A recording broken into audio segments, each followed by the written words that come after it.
Billionaires. They've got it all. Monumental properties, playthings, vast piles of disposable income. So what could possibly go wrong?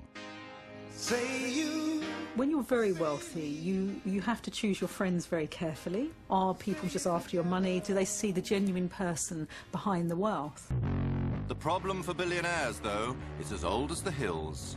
Is it me she likes, or is it my bulging wallet? All you have to do to make millions overnight is marry a rich man and then divorce him and take his money. Money can't buy you love, but it can help you hire a matchmaker. Membership fees range from approximately $15,000 up to $300,000. And a lawyer. I said, do you love her? He said, yes. And I said, do you trust her? Well, he said, let's just say there will be a prenup. They have prenups, they have midnups, they have postnups, they have all. It's already all contractually arranged. Oh yes, billionaire love and marriage goes together like divorce and disparage. Man will marry and then be taken to the cleaners, and then marry again and be taken to the cleaners. Don't even think about getting married. True love is definitely possible if you're very, very rich, but not if you base your relationship on your status as a rich person. Love is a battlefield even for the mere mortal, and the billionaire has so much more to lose.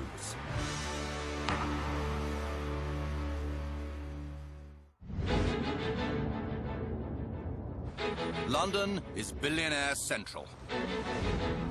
105 of them call the UK home. They can buy anything they want, but the one thing they want for free can have a very high price tag. That is to love and be loved. Choosing a partner is the riskiest investment they will ever make, because the city streets are paved with gold diggers. If you have something that other people want, you will create an atmosphere of envy. And that's what they live with. Who's real, who isn't.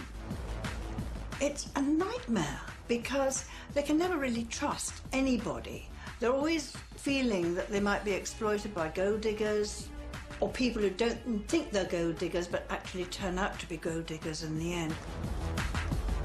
89% of those with a net worth of over £100 million are men, so the odds of success favour female gold diggers. Most of the overnight millionaires in the UK are women who married rich men, and within 5 years, walked away with 50 million. Men being men, they are attracted to a good-looking girl. For them, it's equivalent to a woman having a particular designer luxury handbag. Their major accessory is what they have on their arm. Following a few top tips can make becoming a rich man's arm candy a piece of cake. You do have to look good, but less is more. And to look elegant is more important than to just show it or, have everything on display.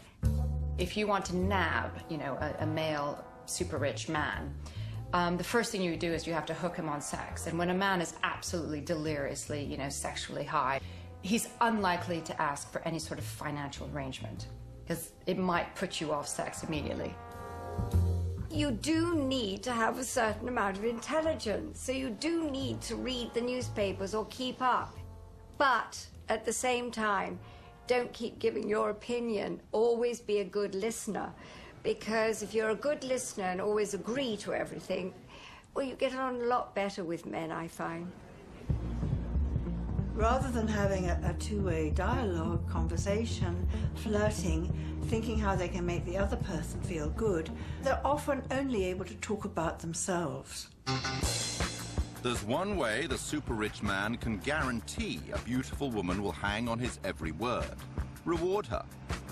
There are plenty of websites designed to help. You can have all the money in the world, but if you don't have anyone to share it with, what's the use? And you use seeking arrangement for the billionaires. All they've got to do is click a couple of buttons and voila, you've got your ideal woman. Seeking Arrangement is one website that offers to bring together 700,000 sugar daddies and 2.6 million sugar babies. A sugar daddy is usually an older man who works as a CEO, executive, clearly has additional income to spend on a relationship. And a sugar baby is usually a young, ambitious woman who is looking for financial assistance or nice gifts from a man to kind of advance herself, to afford herself the same lifestyle that he has. The guys on the site are very worldly. You know, they've travelled. You don't get the riff-raff of society. I don't think I'm asking for too much. 100,000 minimum. I'm fed up with the scrounging men and the layabouts and the guys that are really not ambitious. Former sugar baby Helen Croydon used Seeking Arrangement for 3 years. There's a tacit agreement here that it is the girl who's going to slot into the man's busy life. They can say things such as, you know, I only want to see you during the weekends. Which I think is a very honest way of saying, I haven't got the time or the emotional capacity to invest in a full-time conventional sort of relationship. A lot of the guys will offer you know, luxury gifts, so perfume or designer handbags, could be shopping trips, help with your rent as well. The nicest gift I received has to be this Cartier diamond ring. But presents from super rich men can shift to cold cash. I remember there was one man, and he'd always insist on buying me something fabulous, and I didn't really need anything more, and I'd always go and take it back and then just keep the money. And I think he eventually realized I did this, and he said, oh God, why didn't you say? I'll just give you the money. The form of financial assistance usually comes in a monthly allowance, and the average monthly allowance is about £3,000. One day I did accept cash, and it was, you know, 2 years actually of me questioning the morals of that and thinking, oh my gosh, girls like me don't do this. I think just like anyone else, they had a need, a sort of a romantic need to spend some intimate time with one person. There was one man who I had dinner with once, and he said that the reason he had these sorts of compensated relationships was because it was cheaper than getting a wife. Coming up. So nice to meet you. How the services of a matchmaker can save the billionaire bacon. If you're sitting across the room from a gold digger, trust me, they tell you that they want a man with money. So it's very easy for us to screen out gold diggers. And just married. Subject to contract, of course. For the super rich, it can be incredibly important to have a prenup. It's not exactly Fred Astaire and Ginger Rogers romance time. We're talking serious legal agreements. It's the one thing that makes you feel absolutely sure that you're being married for love. Oh, thank you. Billionaires can buy pretty much anything they want, except the big one, true love. Yes, gold diggers and sugar babies flock to date them, expecting their gift and hoping to marry them, perhaps. But real love is elusive. It's no wonder that some billionaires are prepared to spend hundreds of thousands of pounds on the services of matchmakers to keep ne'er-do-wells at arm's length. If you're sitting across the room from a gold digger, trust me, they tell you that they want a man with money. So it's very easy for us to screen out gold diggers. CEO Amber Kelleher and her team help the super rich, both men and women, stay safe while searching for love. They can't go online because once you put who you really are, you can be searched immediately. You can go onto Google, you can find out someone's income. To not work with a professional matchmaker it's a no-brainer. We have 2 new elite clients that are on hold together and exploring a relationship. So the billion-dollar question, how much does it cost to keep gold diggers at bay? The membership fees range from approximately $15,000 up to $300,000. It depends on how many offices you want working for you, how many countries you want. We have 10,000 on average people apply per year, and we work with 200 of them. We have a phenomenal woman that's come on board. She was referred by one of our most important relationships. Amber's small, carefully selected client base has equal numbers of men and women. But although women make up just 10% of the global super rich, they represent 80% of those applying to be taken on by Amber. That could be very shocking maybe for people to hear. You think, my goodness, don't you work for all the wealthy men? We would if they were smart enough to call us. But this is Carolina, and how do you pronounce your last name so that I don't... It's complicated. Carolina Zhazhiniak. What are two things that you can share with us that you're excited about? Carolina is a former professional tennis player who started a couple of businesses and then invested very wisely. Sometimes I'm wondering if the men that I'm dating are more interested in, you know, what I'm worth or some of the contacts that I may have. You know, there's always that wonder if they're interested in you for the right reasons. It may be deemed socially acceptable for a super-rich man to marry a beautiful, younger and poorer woman, but it's not for a super-rich woman to do the same. So, the pool of potential partners is significantly reduced. Is it that we know the gentleman first that appeals to you, or just the fact that maybe you're no longer in charge of your dating life and we're taking over? Nice meeting you. Nice to meet you too.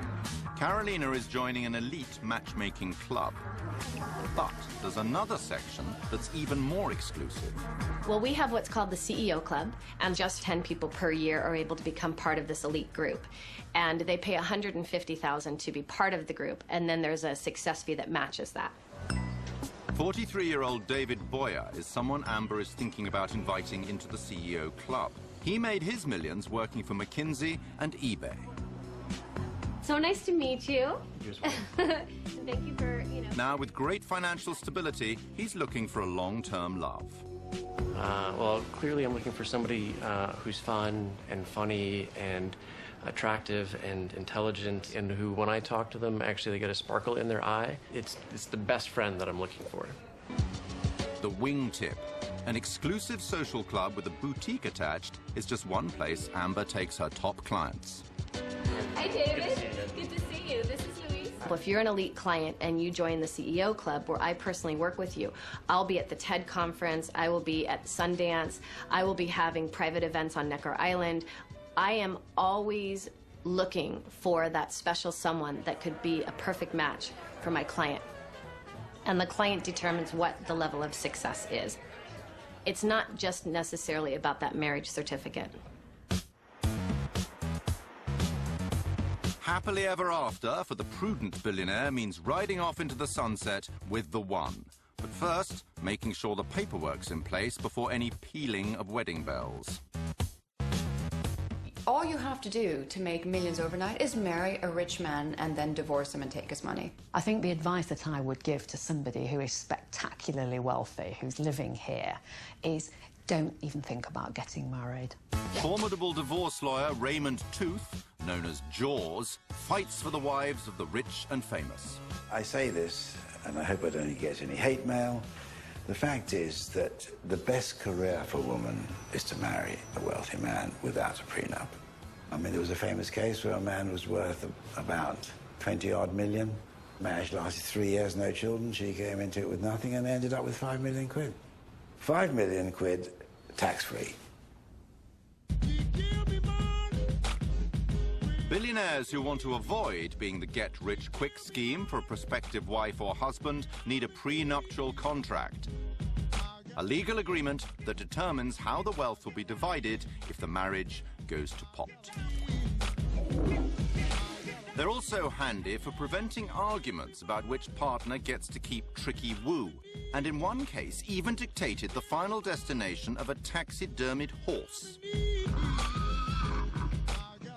For the super rich, it can be incredibly important to have a prenup because it's the one thing that makes you feel absolutely sure that you're being married for love. Aisha Vardag is a top lawyer known as the diva of divorce. That's in the chronology. It's been served on them, everything about the couple, so they know that it was all after they separated. In 2010, she won a landmark case that strengthened UK prenups and brought them in line with Europe and the rest of the world. So, as she marries for the second time, she's practicing what she preaches. The happy couple have already gifted themselves a prenup. We both wanted to organise our affairs so that in the event that we parted, what we had built up beforehand was safeguarded for our children from our previous lives. Like all blushing brides and grooms, their wedding day is a celebration of pure and undiminishable love. And there's a lawyer's flourish, too.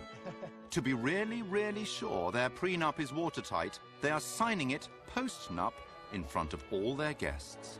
There are lots of things that people don't want to talk about money, they don't want to talk about problems, they want to sweep lots of things under the carpet. Having gone through and dealt with all of that, we felt made our marriage much stronger. Oh, thank you. So that was why we had the post-nup then and there, along with the cake, really to celebrate the fact that our marriage was very much a partnership of equals. But when it's not a marriage of equals, prenups can have a nasty habit of accelerating divorce. If you start analysing what is going to happen when your marriage breaks down, you kind of almost inject into your marriage a kind of death wish. I had a client recently, he's met a younger woman, he's been divorced. I said, do you love her? He said, yes. And I said, do you trust her? Well, he said, let's just say there will be a prenup. So you have all the lawyers come in already before you've even started the relationship, dividing out who would have what, and you're only getting this. So, you know, if you do this, if you're unfaithful, you're not going to get this. You know, it is all mapped out before, and I just think that there goes the romance out the window. In the billionaire world, hanging on to your riches often means jettisoning the chance of romance. Not for American comic Roseanne Barr. She was so in love with Tom Arnold before their 1990 wedding that she fired her attorney for suggesting she sign a prenup. When the couple divorced 4 years later, Arnold left with $50 million. But if love doesn't last forever, neither, it seems, do prenups.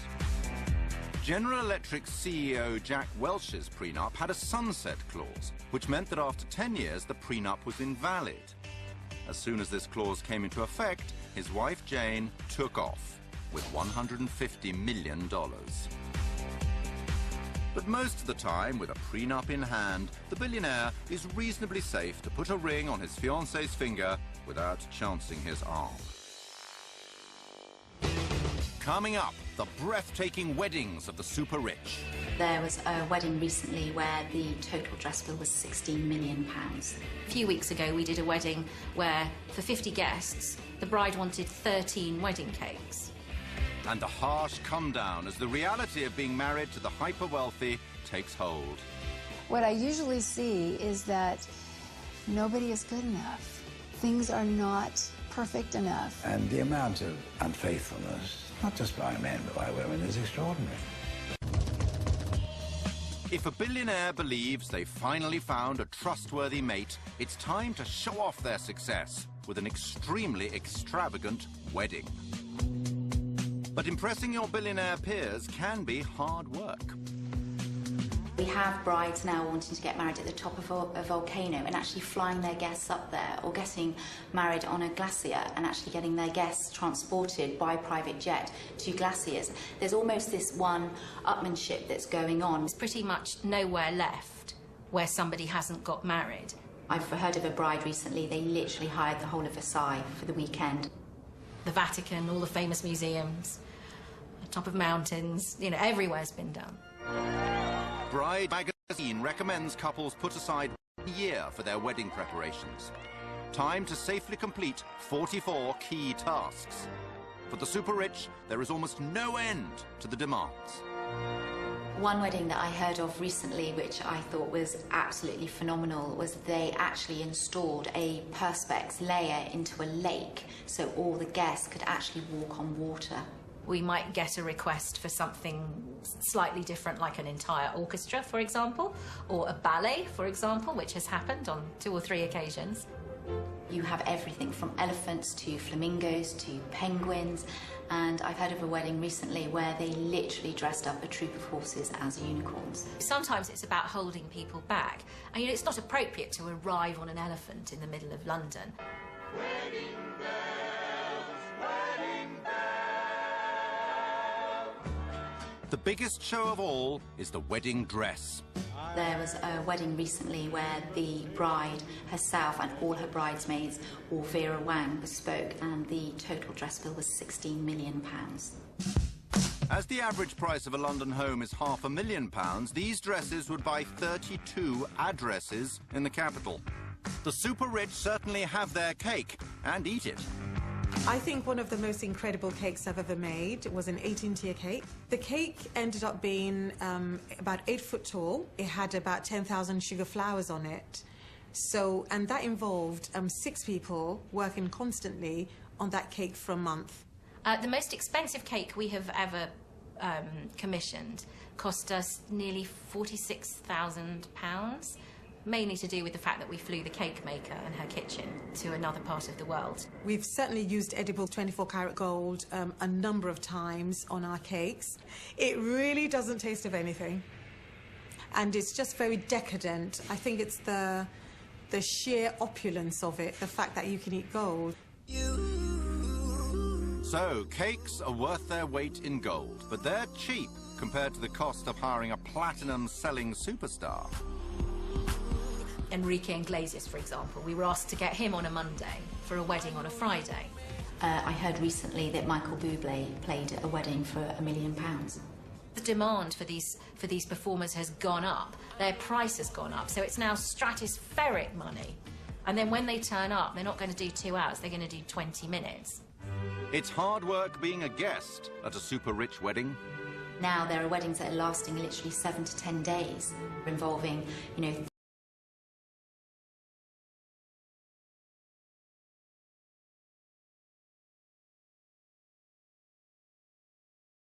thousands and thousands of guests, several days of feasting. Those can be quite challenging, and they can be quite tiring for guests, because eating fabulous food and gorgeous champagnes and eating lots of seafood and caviar, it can get quite weary for people. But there are rich pickings to perk up the guests, who can expect a little more than sugared almonds. There was a groom and bride who wanted to do an amazing gift, and they gave each one of them a Rolex watch. And so the Rolex watch was incorporated into each of the bouquets for these 500 female guests. I think the most opulent or extravagant gift we've ever seen given was a small wedding for a group of Asians. There were 22 of them, I think, and they were all given the keys to a car. £18,000 is the cost of an average British wedding. For billionaires, that could be the cost of just one goodie bag. I think you could take the Kim Kardashian wedding and actually triple that, times it by 10, and I think we would still not get anywhere close to what the super rich are doing right now. Kim Kardashian's wedding to Kanye West is estimated to have cost $10 million. It would have taken 8 of these to add up to the most expensive wedding of all time. As far back as 2004, Venetia Mittal and Amit Bhatia managed to spend $78 million. 12 Boeing jets were hired to fly guests from India to France. Festivities went on for 6 days, but after less than 10 years together, they separated. A result that wouldn't surprise the researchers, who in a recent survey of 3,000 couples found that the more spent on a wedding, the greater the chance of divorce. Money makes life easy. Being ultra rich, I don't really know how easy that is. I'd like to see how long those relationships last. A dream wedding becomes a nightmare marriage, especially fast for the bride who discovers her groom is not the man she thought he was. A couple were set up, and she went and Googled him, and basically saw a slew of businesses, net worth, rich list, and said, okay, great. Anyway, they were married within a couple of weeks. Anyway, it turned out that she'd Googled the wrong person, and that there was another person with exactly the same name who did exactly the same. It was a very, very common name. And by the time she found out that she'd married the wrong guy, she was married. So anyway, that marriage didn't last very long. Problem 2, a successful fortune hunter may want an early return on their investment. In a relationship of billionaires, obviously all the hard work happens before the marriage. Now, in ordinary marriages, the relationship, the courting is the fun bit. You're in love, you're having a great time. The work comes in when you get married. What I think is different amongst the billionaires and the super rich marriages is that that's when you stop working. You've got the bank account. If you walk away from the marriage, you've got what you wanted. If you didn't want the man in the first place, why invest any work into the relationship? Even the wives who married for love do well to live happily ever after. Sometimes they'll discover their prince has turned into a despot. If you have financial wealth, you can really get into things having to be a certain way. You know, there's that old saying, he who has the gold makes the rules. They can't understand that we might give them a boundary or say, you can't do this. I don't know, what do you mean you can't do this? I do anything I want, is the approach, you know. I am master of the universe. When they're in the office, everybody thinks they're wonderful, and when they go home, their wife think they're just the same as they always were, mediocre as all the rest of us. I have seen such thumping narcissism amongst very rich men that they do actually believe that they are fascinating. And as my husband often says, you know, the richer the person, the more they think their opinions are valid. The men that I've coached, they are people who have everyone say yes to them. So I might just want to go hunting and shooting today. Women have to fall into line. They're expected to be like add-ons to their lifestyle, so they're there when they want them and they're not there when they don't want them. At first, wealthy wives are happy to take a back seat if they've got a chauffeur in the front. But the joys of luxury living have their limits. If you have everything, you have housekeepers, you have nannies, you have dog walkers, you have personal trainers, what do you do all day long? The women get to know how to amuse themselves with shopping, spa treatments, surgery, holidays, girls' night outs, all the things that women might like to do. Women are not as happily employed during the day as they think they will be just by having access to these huge resources and houses and holidays and all the rest of it. They're not in themselves the answer to the human being's deepest longings. One American survey found that men with an income of over $300,000 were 10% more unfaithful than those earning less than $35,000. So many a wealthy wife will spend her time and his money trying to postpone their sell-by date. The women know that their job is to be entertaining and to look fabulous all the time, hence the rise in surgery. So as you get older, you're an ageing model, so hence you get the kind of wind tunnel effect start happening, and eventually that runs out and then they get a new model. And the amount of unfaithfulness, not just by men but by women, is extraordinary. You have to take a lot if you're the wife of somebody very rich and powerful, because you know he might have mistresses and you have to be very cool about that. There's so much sex around you. I mean, it's a completely different world. 42% of ultra-high net worth men will divorce, so there's almost a 1 in 2 chance of success. There isn't that real attempt to be faithful and to try to do the best. They have an argument, right, I'll get divorced. It's very sad, actually, to be honest. What I usually see is that nobody is good enough. Things are not perfect enough. And I often feel like, wow, you know, it seems like if you had been assertive and talked about it, that it's perhaps something that could have been worked out. The fact of the matter is that people do not make enough effort to save their marriages. If there are no financial consequences to leaving that relationship, then you leave. Coming up, when marriage breaks down and there's no prenup, divorce is the quickest way for the super rich to lose a fortune. People are going to fight a lot harder over $100 million than they are going to fight over $1,000. The long-term consequences of going through these very high conflict divorces should not be underestimated. And one super rich divorcee counts the cost. I think our marriage was a mistake, and I think we should have realized sooner than later. Huge money makes it hard for a billionaire to find the perfect partner, but easy to get rid of an imperfect wife. If you're really rich, it's like bang, bang, bang, it's over. They can divorce like that. They have prenups, they have midnups, they have postnups, they have all, it's already all contractually arranged. So just When the rift happens, it can be executed quite fast. Without a legal agreement, divorce is very bad news for billionaire bank accounts. The wealth itself amplifies the problems. I mean, people are going to fight a lot harder over $100 million than they are going to fight over $1,000. London's divorce courts used to favour billionaires. Awards were according to need, not about equal division of assets. Then there was this massive sea change in 2000 when White and White went to the House of Lords, which is now the Supreme Court, and the judges made it very clear no distinction between homemaker and breadwinner, and the starting point for division of assets would be 50-50. At the same time as that happened, we had a complete explosion in the wealth of London. Bankers, hedge fund managers, insurance, lawyers, accountants, and all the panoply that goes with it, making huge amounts of money, miles more than they used to make. The wives of the super-rich and their lawyers were the new winners as London became the divorce capital of the world.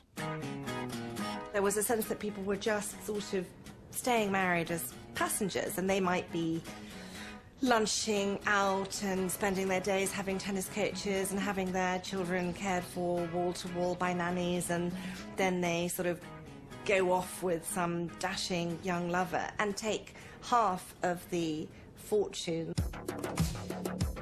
One billionaire loser is Bernie Ecclestone, CEO of the Formula One Group.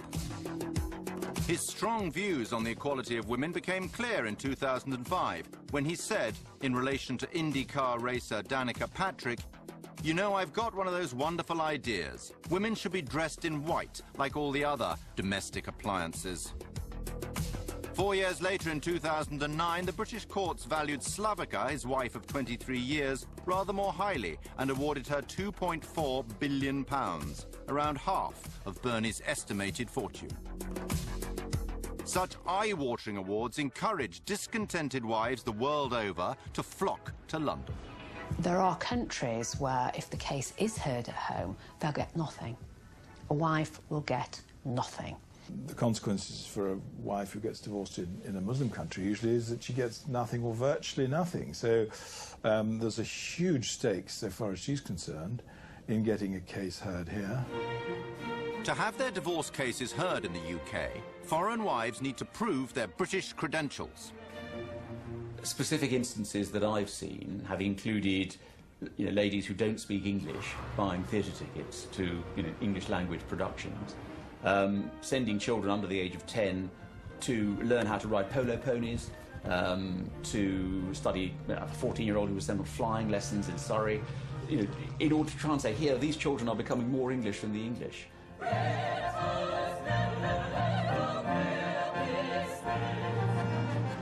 When former Malaysian beauty queen Pauline Chai was divorcing the multimillionaire chairman of Laura Ashley, she claimed that keeping more than 1,000 pairs of shoes in her Hertfordshire estate proved the UK was her permanent home.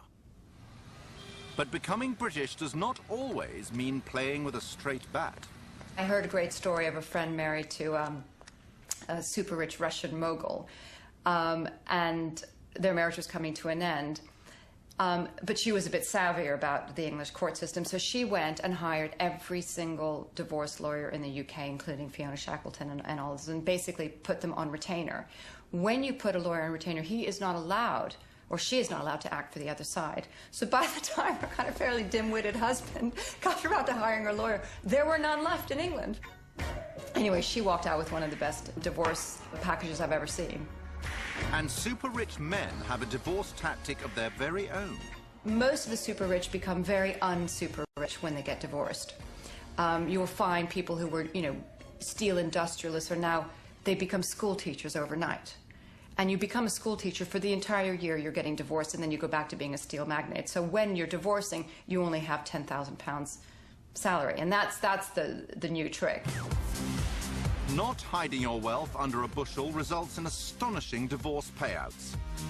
The top payout of all time was in 2014. Elena Rybolovleva, wife of Russian fertilizer king Dmitry, reaped a bumper harvest of $4.8 billion, more than half of his estimated fortune of $8.8 billion. But coming up on the inside track to smash this record is a divorce payout that means oil tycoon Harold Hamm is lining up to be the billionaire with the biggest wad to lose. He's worth $20.2 billion, and so, even if his wife Sue is awarded only a quarter of his fortune, she'll become the richest divorcee of all time. They become, on both sides, utterly obsessed with the result and winning, even if they're going to end up with a lot anyway, not getting the last few million. Women may be entitled to half their husband's money, but how much is he really worth? If somebody is absolutely determined to have assets all over the world in a network of companies and trusts, it's going to be very hard to find them. In July 2010, there was a court decision that made this even harder. Lisa Cengiz was born in Tehran and arrived in London when she was 13. She has always been surrounded by wealth. You know, this world is very colorful. It's very attractive. So it's very easy for a beautiful girl to want to be a part of it. In 2001, on the super-rich party circuit, she met Vivian Immerman. He was a food and drinks magnate known as the Man from Del Monte.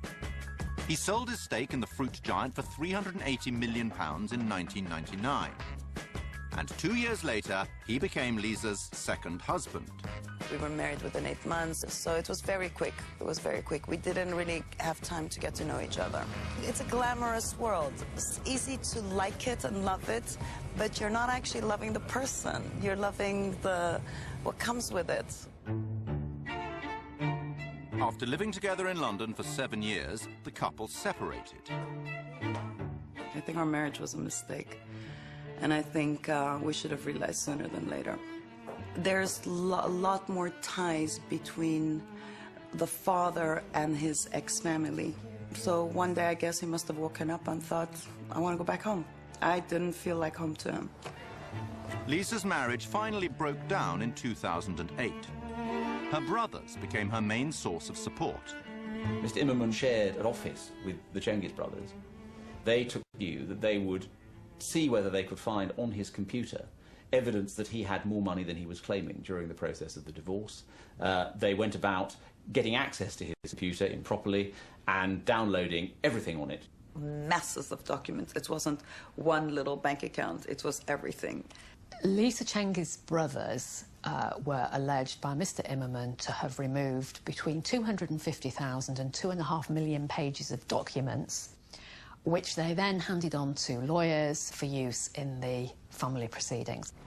While Lisa sued for £120 million, Vivian Immerman countersued for breach of confidence. The Court of Appeal were dealing with the most spectacular example of self-help that I think it's possible to ever imagine. And they said quite simply and very boldly, no, not in our courts. So it has become far more difficult, I think, for wives to quietly, but probably improperly, to have a look at their husband's documents behind their back. Wives have to be far more careful than they used to be. Lisa still had a luxurious lifestyle, and so she decided to settle for £15 million. It had been a 5-year legal fight, and now with a new partner, she knows what it takes to live happily ever after. Marry for love, not for money. That's really, really best advice I can give. For the super rich, like the rest of us, there are no real winners in divorce. The long-term consequences of going through these very high conflict divorces should not be underestimated. And super rich men rarely learn from past mistakes. They're reluctant to let go of the arm candy, the trophy wife concept. And we see the super rich coming to us, maybe having been divorced 6 or 7 times, and yet again wanting a clone of the previous relationship. I always find it quite curious that a man will marry and then be taken to the cleaners, and then marry again and be taken to the cleaners. It's just, I suppose, every time they think this time it'll work. The ideal partner that you're looking for, because of the money that you've got, is going to make it more difficult for you to actually live a normal, natural life. There are always going to be attractive people making themselves available to you if you're very rich. With so many temptations to overcome, can the super rich ever find true love? True love is definitely possible if you're very, very rich, but not if you base your relationship on your status as a rich person.